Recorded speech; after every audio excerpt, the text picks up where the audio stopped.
Hello students, welcome to my channel Mohsin commerce classes.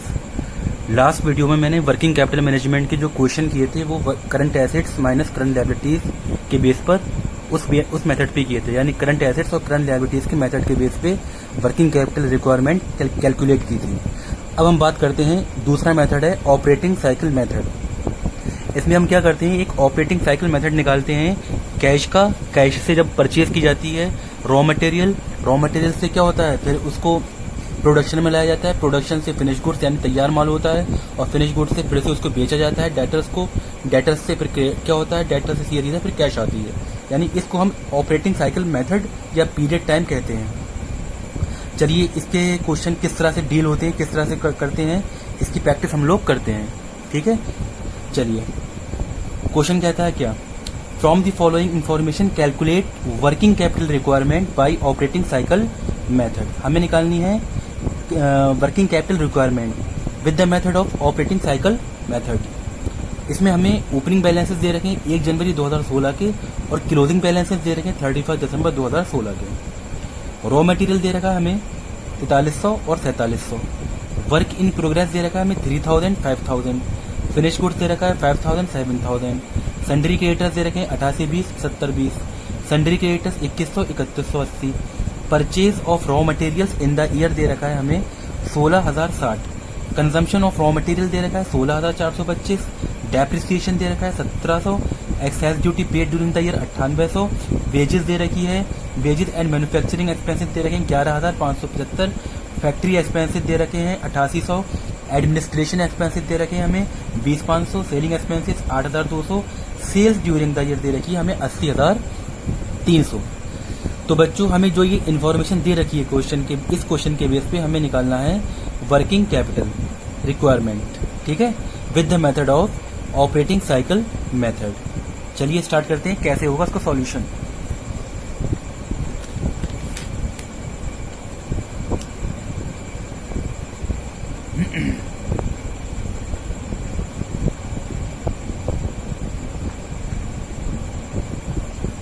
ठीक, देखिए सबसे पहले बात करते हैं हम रॉ मटेरियल की। हमें जो टाइम पीरियड चाहिए होता है, जैसे हम करंट एसेट्स में निकाला करते थे raw material stock, WIP stock, finish goods stock, इसी तरह से हमें तीनों स्टॉक के लिए स्टोरेज पीरियड टाइम निकालेंगे कि ये कितना टाइम रहते हैं। तो कोई दिक्कत नहीं है। सबसे पहले हम बात करते हैं रॉ मटेरियल स्टोरेज पीरियड की। ठीक है, सबसे पहले हम बात करते हैं बच्चों raw material storage period. Raw material storage period, यानी जो हमारा रॉ मटेरियल है वो कितना टाइम स्टॉक में रहा, रॉ मटेरियल स्टोरेज पीरियड। इसका फार्मूला होता है raw material storage period equal to होता है हमारा average stock of raw material upon average consumption of raw material. ठीक, फार्मूला लगा दिया हमने इसका, average stock of raw material upon average consumption of raw material. अब बात आती है कि इनकी वैल्यूज रखना है हमें। तो average stock of raw material कैसे निकलेगा, हमें देखो इन्फॉर्मेशन में दे रखा है opening stock of raw material और closing stock of raw material. तो average stock of raw material निकालने का फार्मूला होता है, यानी कि अब पहले हम इसे कैलकुलेट करेंगे। इसके लिए भी हमें एक फार्मूला लगाना पड़ेगा, average stock of raw material equal to होता है opening stock of raw material plus closing stock of raw material upon 2। हम देख लेते हैं ओपनिंग कितना था और क्लोजिंग कितना था। ओपनिंग था 4300, क्लोजिंग था 4700। Opening 4300, closing 4700। इसको हम डिवाइड करेंगे 2 से, तो ये हो गया हमारा 4500 प्लस 4700, ये बनी वैल्यू हमारी 4 और 4 8 और 1 9, 9 का आधा 4500। ठीक है, ये हमारा आ गया 4500। अब हम बात करते हैं average consumption of raw material. ये कैसे कैलकुलेट करें, ये हमें क्वेश्चन में दे रखा है। एवरेज कंजम्पशन यानी कंजम्पशन ऑफ रॉ मटेरियल हमें दे रखा है, कितना है 16,425 फॉर द ईयर। तो एवरेज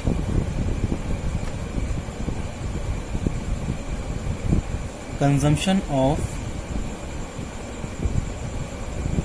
रॉ मटेरियल कैसे निकलेगा, हमें दे रखा है consumption of raw material per year, यानी एक साल में जितना हो रहा है, अपॉन 365, यानी इसको अगर हम 365 से डिवाइड करेंगे तो हमारा पर ईयर का आ जाएगा, एक साल का आ जाएगा। कितना है ये,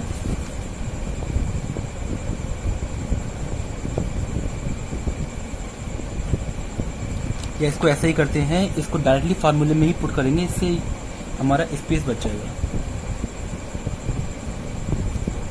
ठीक है, चलिए तो देखिए हमें क्या निकालना था, average stock of raw material निकालना था, वो हमने निकाल लिया।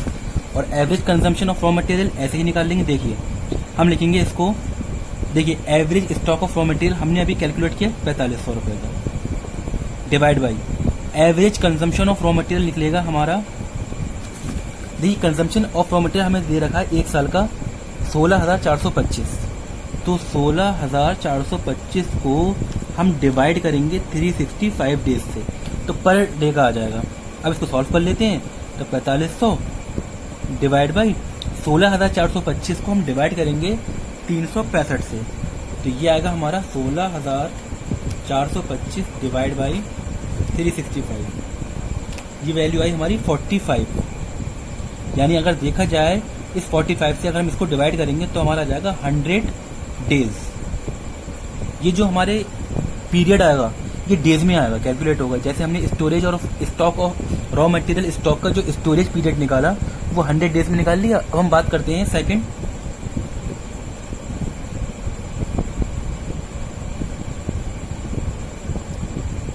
WIP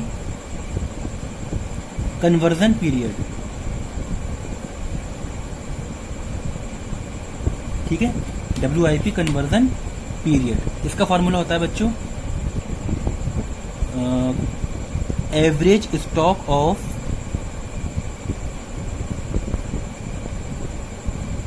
WIP upon average stock of WIP upon average consumption of average cost of production, average cost of production. देखिए average stock of WIP calculate करना है और हमें निकालना है एवरेज कॉस्ट ऑफ प्रोडक्शन, ताकि हम इसको वैल्यू पुट करके पीरियड निकाल सकें WIP कन्वर्जन का। तो देखिए ये तो हम लिख ही लेंगे, एवरेज हमें निकालनी कॉस्ट ऑफ प्रोडक्शन। ये कॉस्ट ऑफ प्रोडक्शन कैसे निकलेगी, तो कॉस्ट ऑफ प्रोडक्शन देखिए कैसे निकलेगी, ध्यान दीजिए। हमें चाहिए सबसे पहले, देखो क्या दे रखा है, कंजम्पशन दे रखा है, कंजम्पशन से स्टार्ट करेंगे। कंजम्पशन दे रखा है 16,425 का, तो हम यहाँ लिखेंगे consumption of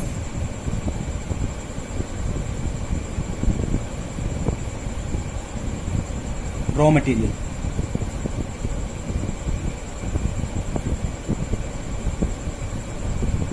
consumption of raw material 16,425।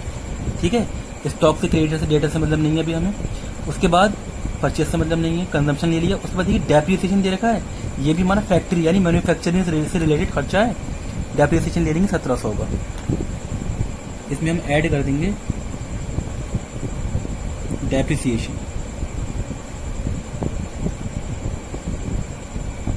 जो कि दे रखा है 1700 का। उसके बाद डेप्रिसिएशन के बाद दे रखा है हमें excise duty paid during the year, ये भी हम इसमें ले लेंगे।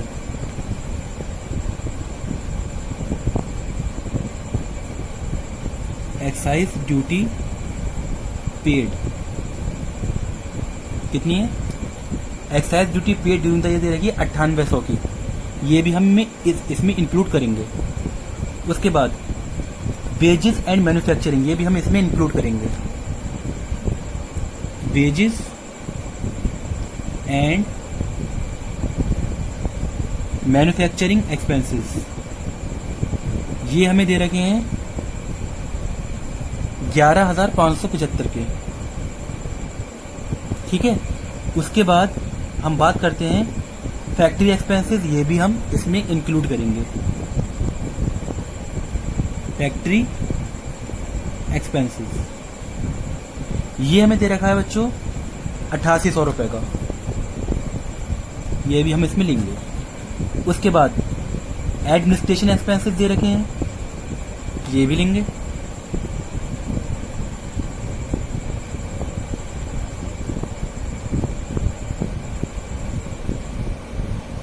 ये हमें दे रखे हैं एडमिनिस्ट्रेशन एक्सपेंसेस 20,500 के। और कोई खर्चा सेलिंग एक्सपेंसेस नहीं आएगा इसमें, सेल्स ड्यूरिंग द से मतलब नहीं है। ठीक है, ये हमारा खर्चा आ गया। बस इसमें एक चीज़ और ध्यान की रखने की, हम निकाल रहे हैं कॉस्ट ऑफ प्रोडक्शन यानी कि WIP स्टॉक की बात कर रहे हैं, तो इसमें opening stock of WIP add कर देंगे, closing stock of WIP minus करेंगे। ओपनिंग स्टॉक ऑफ WIP ये तो हम ऐड करेंगे इसमें, कितने का है 3000, और closing WIP of stock, closing stock of WIP work in progress, ये हम माइनस करेंगे, जो कि वैल्यू दे रखी है इसमें 5000, माइनस कर देते हैं। तो इसको सॉल्व करने के बाद जो वैल्यू आएगी वो हमारी कहलाएगी कॉस्ट ऑफ प्रोडक्शन।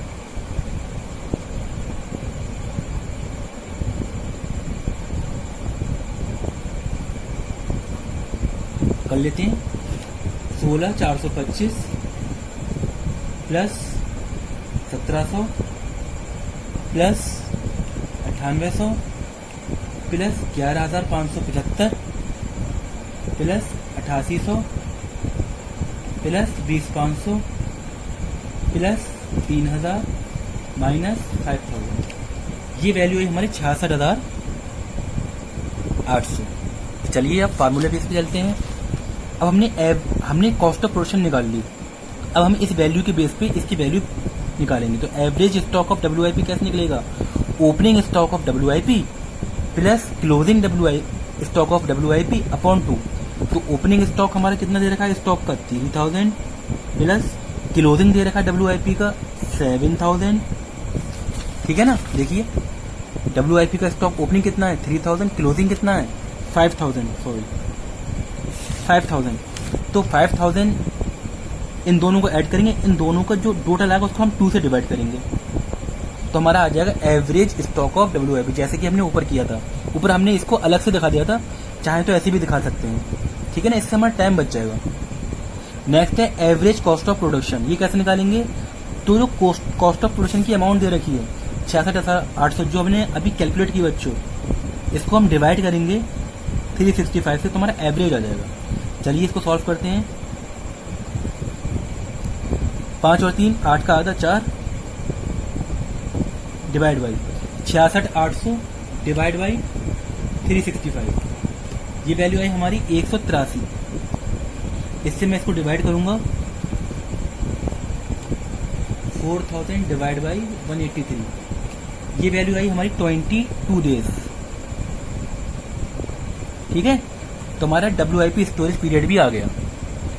अब बात करते हैं next finish goods stock period, यानी कि फिनिश गुड्स कन्वर्जन पीरियड। तो थर्ड पॉइंट है हमारा finish goods storage period.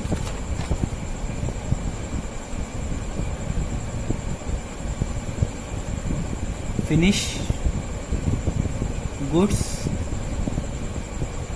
Storage period, इसका फॉर्मूला होता है average stock of finish goods upon average cost of goods sold. ठीक है, चलिए एवरेज स्टॉक कैसे आएगा बच्चों, average stock of finish goods आएगा जो दे रखा है stock opening 5000 plus closing divide by 2, opening stock plus closing stock divide by 2, तो 5000 प्लस 7000 डिवाइड बाई 2 अपॉन में लेंगे average cost of goods sold, लेकिन हमें अभी पता नहीं है कॉस्ट ऑफ गुड्स सोल्ड क्या है, तो कॉस्ट ऑफ गुड्स सोल्ड निकाल लेते हैं। कैसे निकलेगी, देखिए कॉस्ट ऑफ गुड्स सोल्ड बहुत इजी है निकालना। देखिए हमने कॉस्ट ऑफ प्रोडक्शन पहले कितना निकाला था, अभी कॉस्ट ऑफ,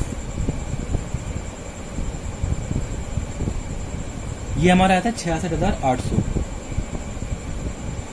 इसमें हम ऐड कर देंगे ओपनिंग स्टॉक ऑफ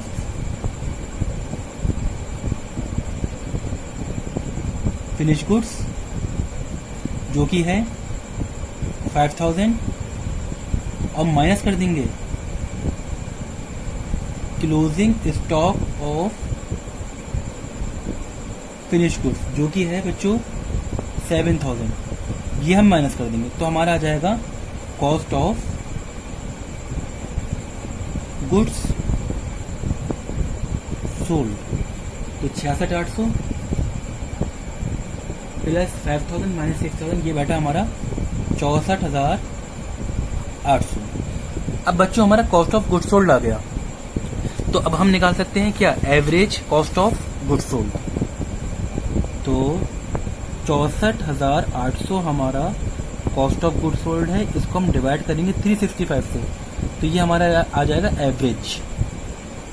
सॉल्व करते हैं इसको, 705 12 आधा 6 डिवाइड बाई 64,800 डिवाइड बाई 365, ये बैठा हमारा 178 और 6000 को हम डिवाइड करेंगे 178 से, दैट इज वैल्यू 38 डेज।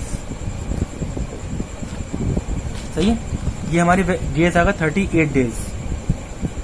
अब हम बात करते हैं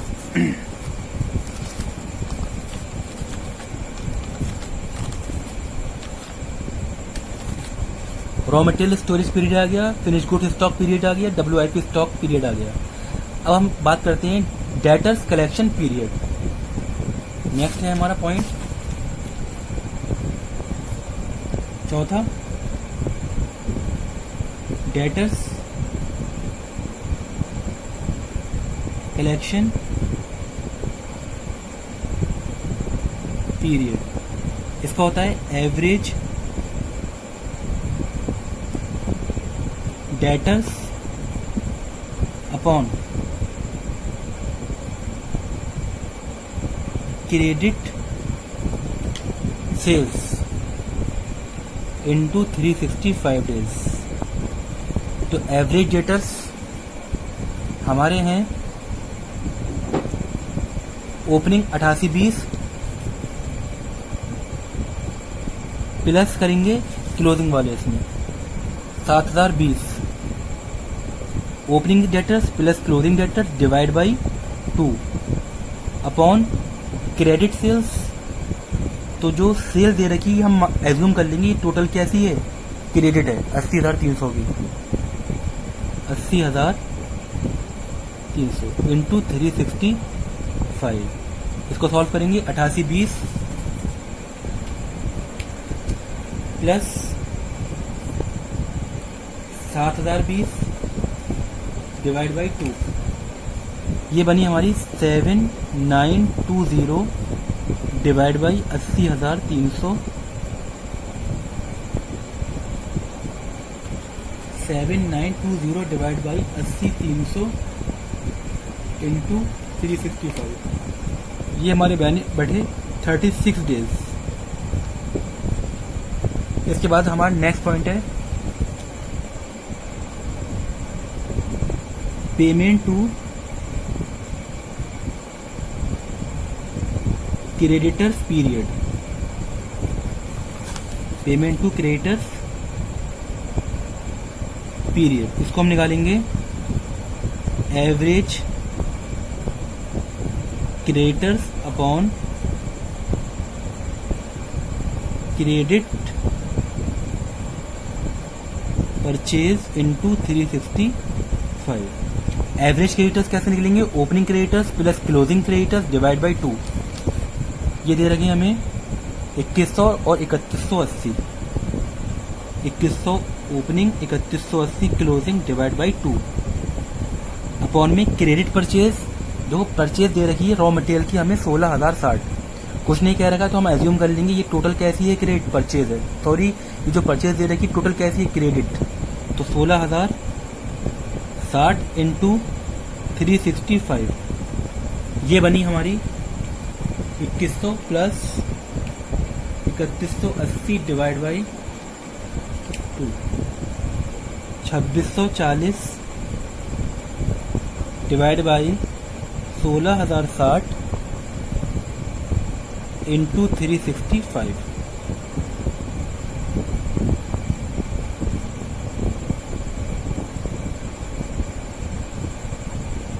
तो ये आ गया 2640 डिवाइड बाई 16,060 इंटू 365। ये बने हमारे 60 डेज। ठीक है, उसके बाद हमारा डेटर्स कलेक्शन पीरियड भी हो गया और पेमेंट टू क्रेडिटर्स भी हो गया। अब हम बात करते हैं ऑपरेटिंग साइकिल की।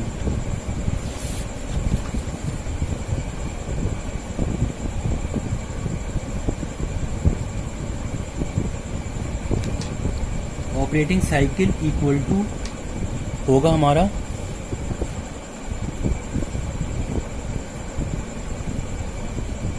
Raw materials plus WIP stock storage period plus finish goods storage period plus debtors collection period minus payment to creditors के इनके जो जो डेज आए हैं बस वो हमें एडजस्ट करने हैं। रॉ मटेरियल के कितने डेज आए थे हमारे? 100 डेज। वर्क इन प्रोग्रेस के कितने डेज आए थे? वर्क इन प्रोग्रेस के आए थे हमारे 22 दिन। फिनिश गुड्स के कितने आए थे? 38 दिन। डेटर्स कलेक्शन पीरियड कितना आया था बच्चों? डेटर्स कलेक्शन पीरियड आया 36 डेज। क्रेडिटर्स पेमेंट पीरियड कितना आया था? 60 डेज।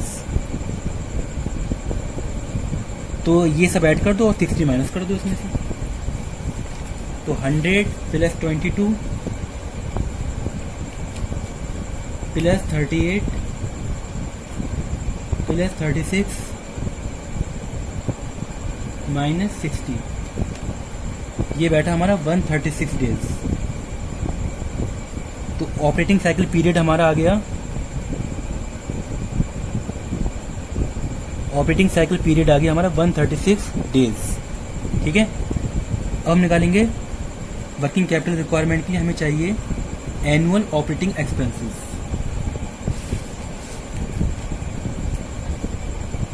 तो सबसे पहले चाहिए हमें कॉस्ट ऑफ गुड्स सोल्ड, जो कि हमने अभी कितनी कैलकुलेट की थी? कॉस्ट ऑफ गुड्स सोल्ड हमने कैलकुलेट की थी 64,800 की। इसमें हम ऐड कर देंगे सेलिंग एक्सपेंसेस,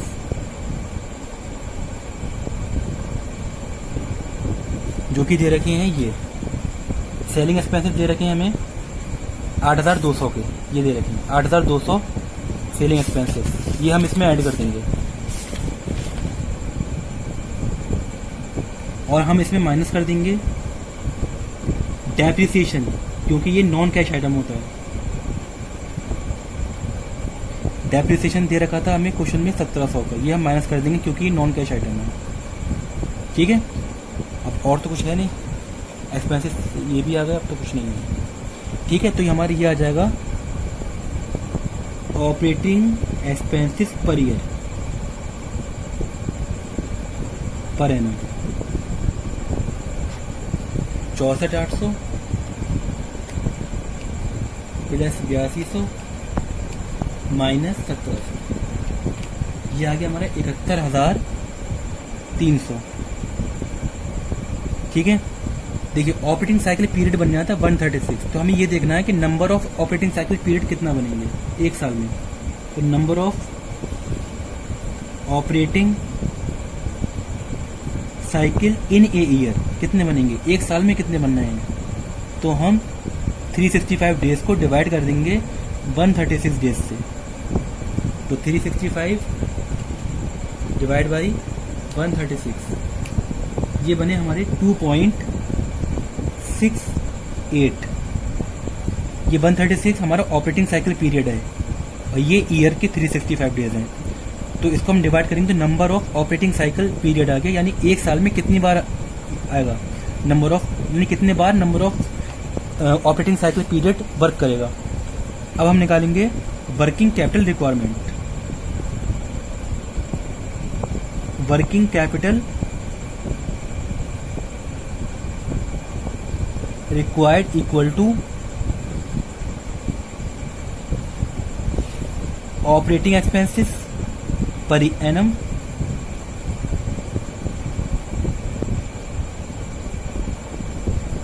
अपॉन में लिखेंगे हम number of operating cycle period. Number of operating cycle period,